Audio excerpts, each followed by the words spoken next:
So, before I played this game, I saw a spoilerific screenshot out of context because of Steam's community content when you click on a game in your library. Thankfully, it didn't have the text that reveals who this is, but the first thought I had when I saw this was, is this a wife? Like the pigeon meme, because I was not remotely joking when I said that spooky women are my jam.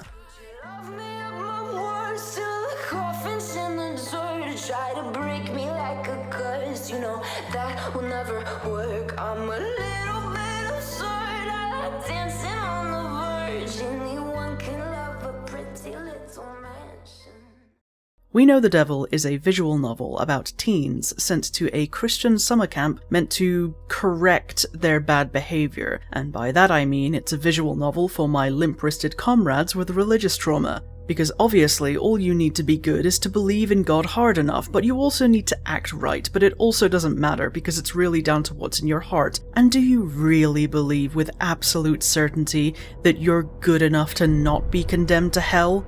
The story focuses on a group of 3 called Neptune, Jupiter, and Venus, 2 girls and a boy. All the teens are made to wear shirts with a crucifix stitched into the breast pocket, but Venus is the only one to wear nothing extraneous. He presents a clean, perfect image of a good, normal boy.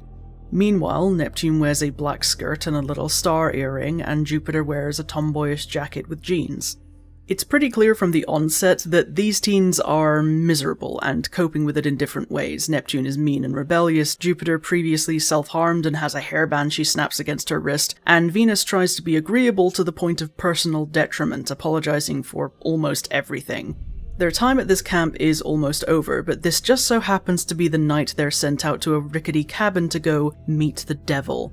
They have to survive the night without giving in to temptation and being possessed. And this isn't metaphorical, this is a known thing that can happen because based on the behavior of the other campers and the staff in the endings, they just deal with the aftermath like it's expected. They have sirens spread throughout the campgrounds that go off when the devil is near. So God and the devil are real entities in this setting, and they're sending these bad teenagers out to a cabin to face the devil.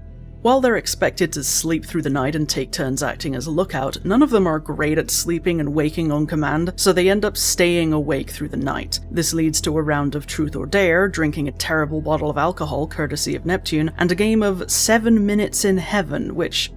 is that something people actually did? Or do? It feels like a very American game, but also feel free to drop a comment down below if you've encountered this in the wild.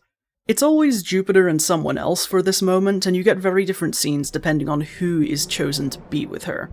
With Venus, nothing frisky happens and they just talk. Venus is flustered and assumed that Jupiter would pick Neptune, but she retorts that Venus is a safe choice, harmless. Throughout their conversation, we learn more about Venus and how he chooses to play dumb and believe what people say because it's easier than correcting them. When Jupiter remarks that Venus isn't like other boys, Venus responds that it would be easier if he was, and he makes the observation that while boys might seem like they're a more straightforward kind of evil the way Jupiter thinks, they're always mad about something else, not just what they seem to be angry about to your face.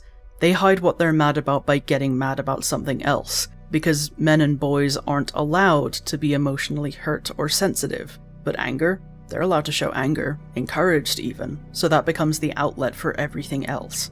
Venus, however, would rather get made fun of than be mean to people, and he hates the times where he's unintentionally mean to people. Overall, it's an insightful conversation regarding who Venus really is before ever getting to the yellow or true endings. On the other hand, with Neptune, there is a lot more romantic tension involved, and it's clear that the girls are interested in each other, but as with the Venus conversation, their dialogue is laced with risk and sadness. In this little space, they can pretend the world outside doesn't exist, that they aren't in this shitty camp being forced to face down the devil because of exactly what they're doing right now, because the adults around them think their sweet, shy confessions are a sickness to be burned out. After this, the sirens in the forest go off, and someone has to get some extra wire for the radio so we can talk to God. Yes, really.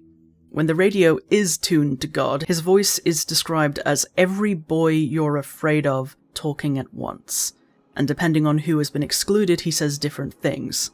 Now, there are 4 endings to the game, 3 of which are varying levels of miserable, and only 1 of which is actually happy. The first 3 are achieved by excluding a particular member of the trio when various choices pop up on who should go to do a task or who should take part in a game.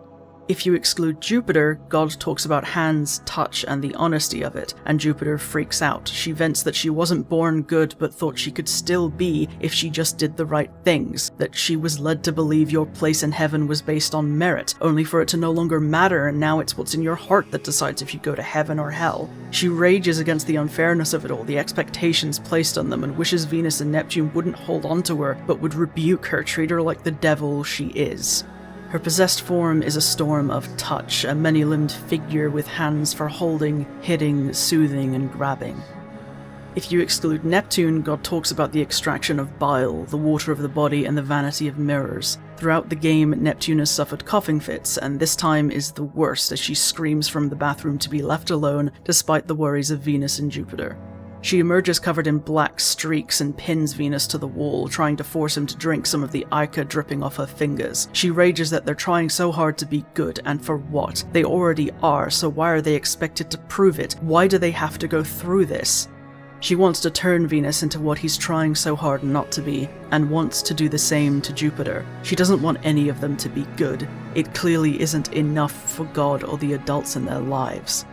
The possessed form is that screenshot I saw before I played, and I just really appreciate this description. It's very evocative.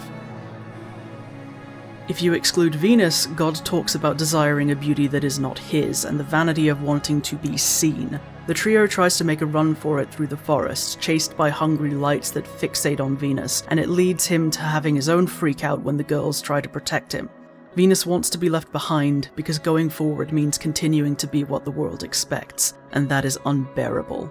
Her possessed form is an explosion of light, wings, and eyes, a biblically accurate angel for want of a better description. And as you may have noticed, the pronouns change from he to she, because Venus was always a she, but trying very hard to avoid it, not think about it, be what people expected. In all of these endings, the one possessed is beaten back down by the other 2, and come morning they're either catatonic or, in the case of Venus, slowly recovering. Her ending is the most optimistic of the 3, but they're all still trapped in lives they hate. So what about the 4th ending, the true ending, represented by an apple coloured red, yellow, and blue after each of the girls?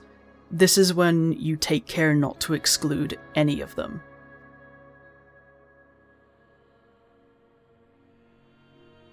When it comes time to check outside the cabin, you can send all 3 of them out, and in the forest they hear the devils singing. When they tune the radio, it isn't God who speaks, but the devil, in a voice like smoke and honey, pleading with them to join her despite all the drawbacks, because there is only space in God's world for 2 of them, but there is always room for more with the devil. The trio debate between themselves what it means that God didn't answer but the devil did. Jupiter is full of guilt and despair, Neptune is mad that Jupiter keeps martyring herself for people who won't care, and Venus asks where the devil is supposed to be, if not within. The sirens go off louder than before, and it's clear that the rest of the camp is coming for them now. And then Venus casually removes her arm, declaring herself the devil. There's no gore, only blossoming light and joy at the act of shedding a body that was never hers. Not really. Jupiter is the last to give in, still afraid of what others think and expect of her, but ultimately the girls resolve to face what's coming together with promises of love, protection, and support, as the worst girls to embrace the devil since Eve. The aftermath of this ending sees the girls taking over the camp, setting it up as a place for others like them, washing away the pain and lies, and granting the other kids freedom from their old bodies as well. We're left with the implication that they'll continue to spread this change, and honestly, yeah, as a member of the Alphabet Mafia myself, this definitely hits a chord. If you want to take a look for yourself, the game is available on Steam for about £5 or $6.50. Thank you for watching, don't forget to drink your water, take your medication, be kind to yourselves, and I will see you all next time.